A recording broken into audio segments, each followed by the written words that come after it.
Quinton Reviews is a fairly popular YouTube channel with over 300,000 subscribers. His channel doesn't really have a set theme, he sort of just makes whatever he feels like, with a couple running series like his movie reviews and Fallen Titans series. Some reviews, some commentary, some satire, some comedy. In the end, it's all about making you laugh. As Great Man once said, our only thought is to entertain you. And yeah, he does a fine job at that. I found Quinton around the time he made his review of the Fairly Odd Parents live action movie, and rediscovered his channel around the time of the Grade A Underhead videos. Although none of them ever really made me laugh, I found his content very enjoyable. He provided good analysis on the topics he discussed. His content used to be focused a lot more on reviews and commentary, but now he's switched to more educational stuff with the odd review or commentary video in between them. With saying that, I lost interest in his content over time. Around when he uploaded his video on McDonald's VHS tapes, since he made a video on something so bizarre, it gave ample opportunity for him to tell jokes about how weird it was, but he just doesn't. His friend is way more entertaining than he is, and that's the point when I realised, Quinton isn't funny. Like at all. He's got no personality and relies heavily on the media he's talking about. So when he's talking about something that could be used to tell a lot of jokes with, and he doesn't, it just ends up being boring. Like, I don't give a shit about you getting all analytical about this stupid fucking Ronald McDonald VHS, I just want to see some jokes. So when I heard about Quinton getting into some controversy, I went back and checked his channel, and oh boy, is it as boring as ever. The story of B-Movie. VidCon was better than last and TanaCon. Why do we dream?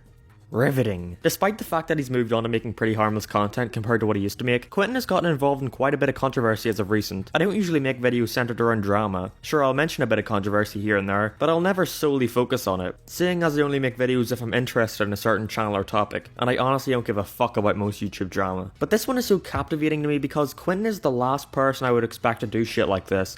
Exactly what am I referring to? Well, I'm assuming most of you already know at this point, but let's talk about it anyway. For the past few months, Quinton has started to shit on commentary channels any chance he can get. It started after VidCon when he went and blocked people like Turkey Tom on Twitter, despite giving him a shout out in an earlier video. Then we have Turkey Tom, a small commentary channel that I've watched from time to time. He's based in animation and he basically does commentary about whatever he feels like, and he makes me chuckle from time to time. I feel like he has a lot of potential. After a while he came to Tom and told him that it wasn't anything personal, and he just wanted to distance himself from people like him because they're quote-unquote toxic. He then went further to try excuse the shout-out by commenting on Mr. Enter's video with, I knew Tom for a while. He used to email me art when he was just starting out, and I shouted him out once. But I've not been happy with where he's been taking his channel, and I can't really openly support him anymore, which is strange when you take into consideration that Tom never really took his channel in a different direction. You shouted him out as a commentary channel, and what do you know, he's still a commentary channel. He also fails to understand that he himself is a commentary channel, with videos about Leafy is Here, Grade A Underhead, Channel Awesome, knockoff YouTubers, all videos commenting on other channels. For Christ's sake, his channel description says he makes commentaries. And look, Quinton, it's fine if you want to distance yourself to protect your image, but you don't have to be a cunt about it. Jesus Christ. Someone made a freaking video about the tweet I did. Don't you guys have a Jake Paul fart to analyze or something? Even though you made a video about Logan Paul a few days before? Well, actually Mark, that video is only a review of Logan Paul's movie. And I'd agree with you on that if you didn't advertise it as a Logan Paul video. You see, if it were to fit in with his other reviews, it'd be called something like The Thinning 2, Quinton Reviews. You know,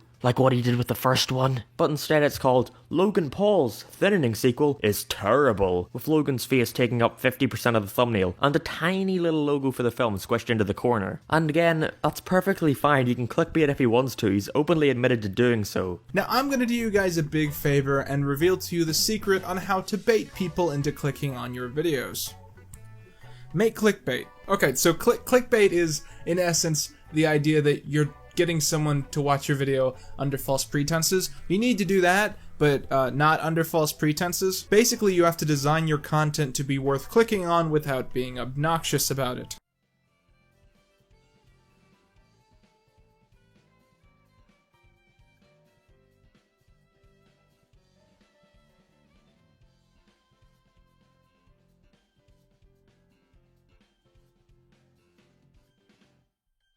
Oh, and you know Eddie Redmayne's character from Fantastic Beasts and Where to Find Him? He's also a Doctor Who knockoff. Thanks for watching!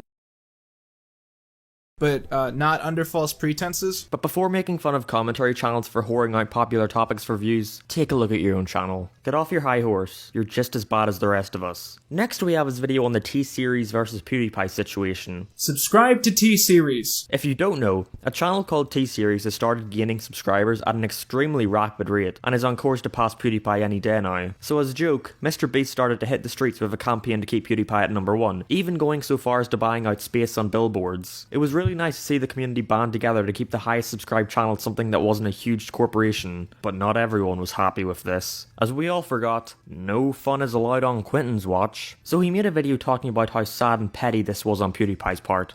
In the last month or so, PewDiePie and this guy called Mr. Beast have been openly campaigning against T-Series. They've spread a lot of theories about subbotting, and they've been taking out billboards, and honestly, this whole thing is just kind of sad. Because he played along with the joke of wanting to be the most subscribed channel? God forbid, the guy didn't want to give up his throne to a faceless corporation. PewDiePie has stated before that he genuinely doesn't want to be the most subscribed channel because of the weight it puts on him. But that isn't going to stop him from going along with a fucking meme. PewDiePie will not be the biggest channel on YouTube! That would be pretty nice, actually. No! We must fight back! Good luck finding this video though. After Quinton took it down because of the backlash it received, he went on a rampage taking down anyone who dared re-upload it. How do I know it was Quinton who did this? It says his fucking name right there. This video is even blocked from being uploaded at all. Come on, Quinton. That's the sort of shit Andy Tucker did. Now you don't want to be like Andy Tucker, do you? But as we all know, and Quinton should know at this point, is that if you upload something to the internet, it's not going away. But that's sure as hell not going to stop him from trying. I honestly don't think there would be as big a deal as there is about this if he didn't make such a fuss about it. But that's the Streisand effect for you. Quinton has also gotten very political as of recent. So, here's the thing. I fucking hate Trump. He took to Twitter to further shit on PewDiePie over him having very controversial figure Ben Shapiro on his show to look at some memes. Ben Shapiro, do we have time for bonus meme? So PewDiePie asked me to review some memes. Here is one of these memes. Let's take a look. Quinton didn't like that very much. So, this is going to be a controversial opinion again, but I'm disappointed about PewDiePie deciding to have Ben Shapiro on his channel. Ben Shapiro is a transphobic and occasionally racist egghead. When you have him on your show and humanize his platform, you help him grow. Now, I don't really give a shit about politics, so here's all I'll say. Having Ben on Meme Review doesn't humanize his platform because they don't even mention his platform in the video. It's just a guy looking at memes, let him have some fun. Next meme. Okay, so.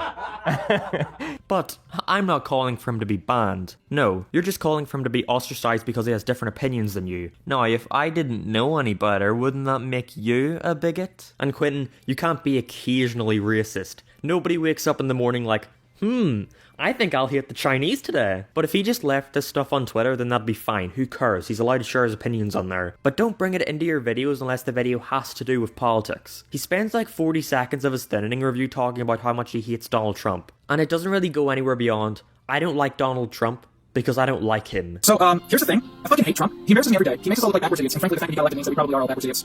He's ruining people's lives. He's making horrible racist decisions, which are probably going to have long-lasting repercussions long after he's out of office. Overall, I would be a much happier person if we found a way to deport him from every position of power that he has ever had. But on that note, I feel like if this is a movie about Trump, they're doing a bad job. If you want to make a video about Donald Trump, then fine. Make a video about Donald Trump, but don't include this pointless rambling in a review of a fucking Logan Paul movie. It's weird because Quinton was never the type of channel to make political videos, but in recent times he started pushing his political views onto his fans and his content more and more, even going so far as to saying that people who have different opinions than him on certain topics should not watch his videos. It doesn't look like he shows any signs of stopping this, however. His most recent video is a Fallen Titans on YouTube knockoffs, and much like most of his recent contents, it's just sort of boring and forgettable. Well, except for the part where he spites this gem. Saying that every angry gamer is trying to be James Rolfe is like saying that every racist gamer is trying to be JonTron. Good job, Quinton. You're only, what, a year and a half late to the joke? Fucking stellar. It's just another example of him trying to start pointless drama and to get a reaction from a video where it had no business being in. Anytime someone calls him out on something like this, he responds with some unfunny remark, showing that he doesn't have time to deal with the hashtag haters, which as we all know, is the best way to deflect criticism. It sure seems like Quinton's going on a bit of a downward spiral. I doubt his channel will ever start to be affected by this stuff in any way other than quality, but it's disappointing to see a channel that I used to really like and respect go down such a dark path. There's of course very simple ways for Quinton to stop this criticism, with the biggest one being, just apologise. But no, he couldn't take that strike to his ego. So he'll continue to make his boring, mediocre content and pass off any criticism with a snarky comeback, but that's not going to work forever. Eventually people are going to get fed up. One day he's going to state one of his opinions and treat it as a fact, and he's going to end up annoying his fanbase even more than he's done now. And when that happens, just remember that, as a great man once said, our only thought is to entertain you. And that's how Quinton missed his chance to redeem himself. No, wait, how Quinton fell from grace. How Quinton lost his groove? No, wait, I got it. Quinton reviews Fallen Titans.